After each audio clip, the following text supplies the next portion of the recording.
അഷ്ടമുടിക്കായൽ സംരക്ഷണവുമായി ബന്ധപ്പെട്ട ഹൈക്കോടതി വിധി നടപ്പാക്കുന്നതിലുണ്ടായ വീഴ്ചയിൽ മാപ്പപേക്ഷയുമായി സംസ്ഥാന സർക്കാർ.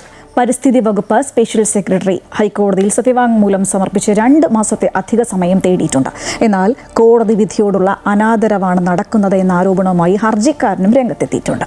അഷ്ടമുടിക്കായലിന്റെ സംരക്ഷണത്തിനായി ഹൈക്കോടതി പുറപ്പെടുവിച്ച നിർദ്ദേശങ്ങൾ നടപ്പാക്കുന്നതിലുണ്ടായ കാലതാമസത്തിലെ കോടതിയലക്ഷ്യ കേസിലാണ് പരിസ്ഥിതി വകുപ്പ് സ്പെഷ്യൽ സെക്രട്ടറി ഹൈക്കോടതിയിൽ ക്ഷമാപണം നടത്തിക്കൊണ്ടുള്ള സത്യവാങ്മൂലം സമർപ്പിച്ചത്. കോടതി നിർദ്ദേശങ്ങൾ പാലിക്കാൻ സർക്കാർ പ്രതിജ്ഞാബദ്ധമാണെന്ന് സത്യവാങ്മൂലത്തിൽ വ്യക്തമാക്കിയെങ്കിലും ഭരണപരമായ കാലതാമസമാണ് നടപടികൾ വൈകാൻ കാരണമായതെന്നാണ് വിശദീകരണം. നിർദ്ദേശങ്ങൾ നടപ്പാക്കാൻ 2 മാസത്തെ അധിക സമയവും സർക്കാർ ആവശ്യപ്പെട്ടിട്ടുണ്ട്. അഷ്ടമുടിക്കായൽ സംരക്ഷണത്തിന് കൃത്യമായ ചട്ടക്കൂട് രൂപീകരിക്കാൻ ആവശ്യപ്പെട്ടുകൊണ്ട് 2025 ജൂലൈ 29 ഹൈക്കോടതി വിധി പുറപ്പെടുവിച്ചത്. കോടതി വിധി പ്രകാരം അഷ്ടമുടി വെറ്റ്ലാൻഡ് മാനേജ്മെന്റ് യൂണിറ്റ് കൊല്ലം ജില്ലാ കളക്ടർ ചെയർമാനായി രൂപീകരിച്ചു. ആദ്യ യോഗം ഈ വർഷം ഫെബ്രുവരിയിൽ നടന്നെങ്കിലും നാളിതുവരെ ഒരു ഓഫീസ് സംവിധാനം പോലും ഉണ്ടാക്കിയിട്ടില്ലെന്നും കേസിലെ വാദിയായ അഡ്വക്കേറ്റ് ബോറിസ് പോൾ പറഞ്ഞു. കായൽ കയ്യേറി ഭൂമിയാക്കിയത് ഏക്കറുകൾ കണക്കിനുള്ള സ്ഥലമാണ്. പിന്നെ അതുകൂടാതെ മലിനീകരണം എന്ന് പറയുന്നത് ഹോസ്പിറ്റലിലെ മെഡിക്കൽ വേസ്റ്റ് ഉൾപ്പെടെയുള്ള മാരകമായ മലിനീകരണമാണ് സംഭവിച്ചുകൊണ്ടിരിക്കുന്നത് ഓരോ ദിവസവും.